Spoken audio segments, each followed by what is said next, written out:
भारत की आजादी से लेकर आम आदमी के अधिकारों की लड़ाई तक हिंदी भाषा की कलम से ही इंसाफ की लड़ाई लड़ी गई है। भले ही वक्त बदलता रहा और पत्रकारिता के मायने और उद्देश्य भी बदलते रहे, लेकिन हिंदी से जुड़ी पत्रकारिता में लोगों की दिलचस्पी कभी कम नहीं हुई। हिंदी पत्रकारिता की बात इसलिए कर रहे हैं क्योंकि आज हिंदी पत्रकारिता दिवस है। दरअसल सन 1826 में इसी दिन पंडित जुगल किशोर शुक्ल ने पहले हिंदी अखबार उदंत मार्तंड का प्रकाशन शुरू किया था। पत्रकारिता के उद्भव और विकास में हिंदी पत्रकारिता के 197 साल पूरे हो गए हैं, जब आज के दिन 1826 में हिंदी का पहला साप्ताहिक समाचार पत्र उदंत मार्तंड का प्रकाशन हुआ था।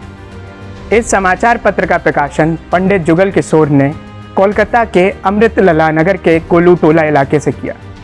इस दिवस को हम हिंदी पत्रकारिता दिवस के रूप में मनाते हैं। हिंदी पत्रकारिता को शुरू करने की दृष्टि में हिंदी पत्रकारिता जगत में इनका विशेष सम्मान है। कानपुर के रहने वाले वकील जुगल किशोर शुक्ल ने कोलकाता को अपनी कर्मभूमि बनाया। उन्होंने ऐसे समय में हिंदी समाचार पत्रों का प्रकाशन प्रारंभ किया जब भारत में अंग्रेजों का राज था।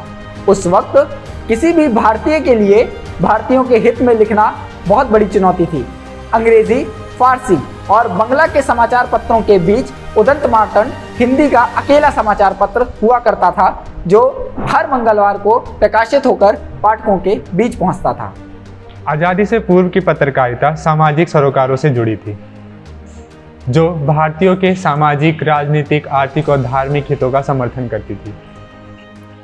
समाज में व्याप्त अंधविश्वास और कुरीतियों पर प्रहार करती थी तथा पत्रों के माध्यम से जन जागरूकता का प्रसार करती थी। इसलिए हिंदी पत्रकारिता की कहानी भारत की राष्ट्रीय चेतना की कहानी है। वर्तमान में हिंदी पत्रकारिता ने अंग्रेजी पत्रकारिता के दबदबे को खत्म कर दिया है। पहले देश विदेश में अंग्रेजी पत्रकारिता का दबदबा था, लेकिन आज हिंदी भाषा का झंडा चारों ओर लहरा रहा है। आज का दिन हिंदी पत्रकारिता को शिखर पर ले जाने वाले पुरोधाओं को नमन करने एवं उनको श्रद्धांजलि देने का भी है। हिंदी पत्रकारिता आज जिस मुकाम पर है, उसमें भारतेंदु हरिश्चंद्र के कवि वचन सुधा और गणेश शंकर विद्यार्थी के प्रताप का भी स्मरण करना चाहिए। हिंदी प्रदीप, बाल बोधनी, हिंदुस्तान, सत्य प्रकाश, हरिजन जैसे कई समाचार पत्रों ने भाषा और संघर्ष का समुचित संचार किया। आज भारत में जो नई जन चेतना है और भारत फिर से विश्व गुरु के रूप में उभरा है, उसमें हिंदी पत्रकारिता का योगदान सबसे अधिक है। भारतीय जनसंचार संस्थान जम्मू की ओर से आप सभी को हिंदी पत्रकारिता दिवस की हार्दिक शुभकामनाएं।